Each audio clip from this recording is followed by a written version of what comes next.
Hello students, class 11 biology. इसमें chapter 4 चल रहा है प्राणी जगत। प्राणी जगत को विभिन्न संघों वर्गों में बांटा गया है। उसमें से कुछ संघों के बारे में और वर्गों के बारे में चर्चा हो चुकी है।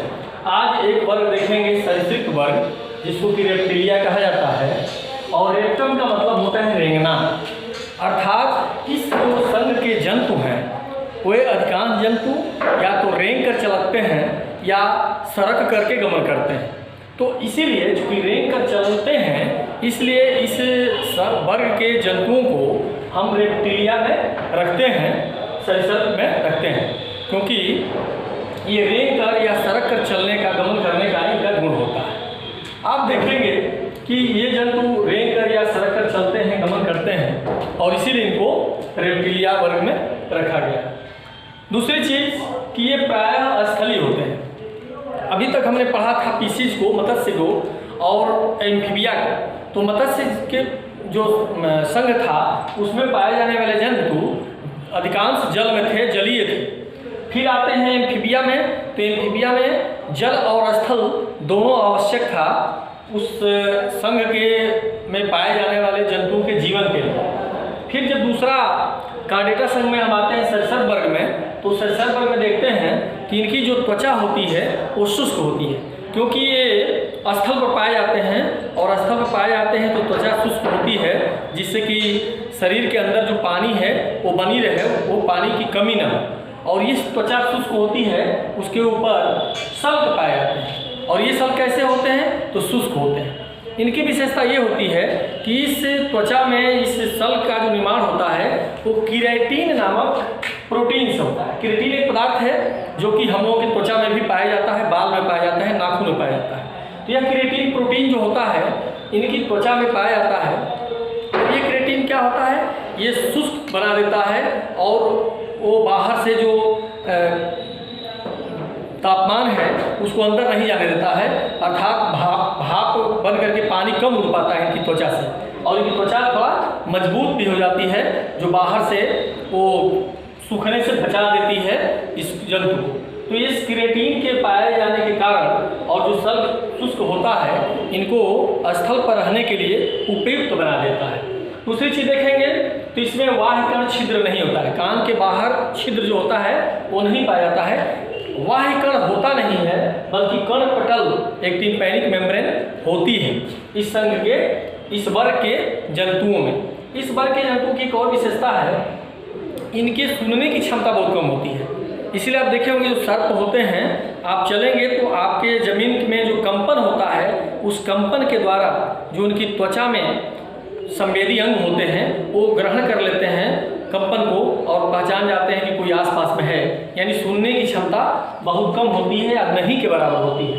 दूसरी चीज़ कि इनमें आप देखेंगे तो सूंघने की क्षमता बहुत जबरदस्त होती है, सूंघने की घ्राण शक्ति बहुत अधिक होती है। इसलिए कोई अपने शिकार को या अपने दुश्मन को ये सूंघ करके पता लगा लेते हैं। और इनके सिर में एक आर्गन होता है, बहुत ही इंपॉर्टेंट आर्गन है, उसको कहते हैं जैकॉप्सन आर्गन।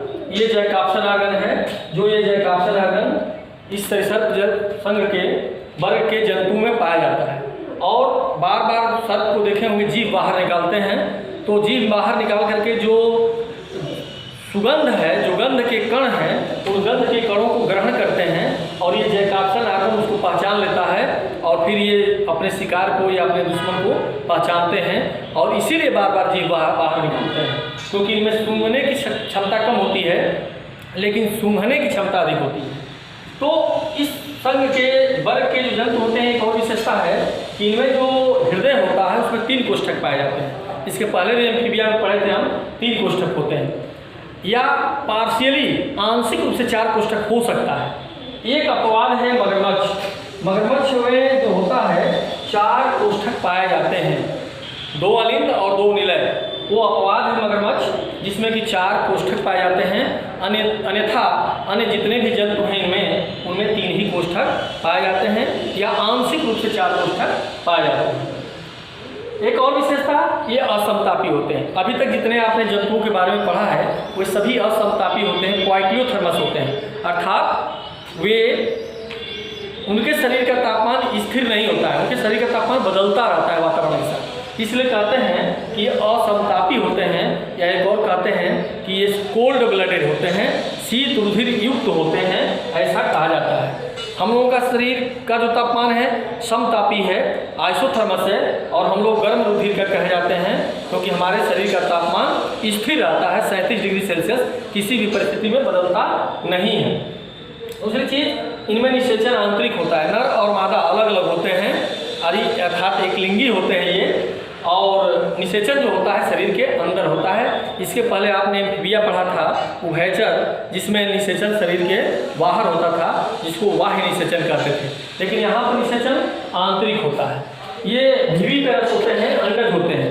विविपेरस मीन्स अंडज, अंडज माने ये अंडा देते हैं। इसके दो प्रकार के जंतु होते हैं, आप जानते हैं, एक जरायुज होते हैं जिसको विविपेरस कहते हैं, और एक अंडा देते हैं जिसको ओविपेरस कहते हैं। तो ये ओविपेरस अंडज है, और एक प्रकार के जंतु जो जरायुज होते हैं, विविपेरस होते हैं, वो अंडा नहीं देते हैं बल्कि बच्चे को जन्म देते हैं। तो ज़्यादातर सर्प जो होते हैं, सर्प संघ के जंतु होते हैं, वर्ग के जंतु होते हैं, वो आपके अंडज होते हैं, अर्थात अंडा देते हैं, एक आधा पौधों को छोड़ दिया जाए तो। इसके अलावा इनमें विकास और परिवर्धन, जब अंडा और शुक्राणु का निषेचन होता है तो जाइगोट बनता है, और वह जाइगोट विकास करता है बच्चे में।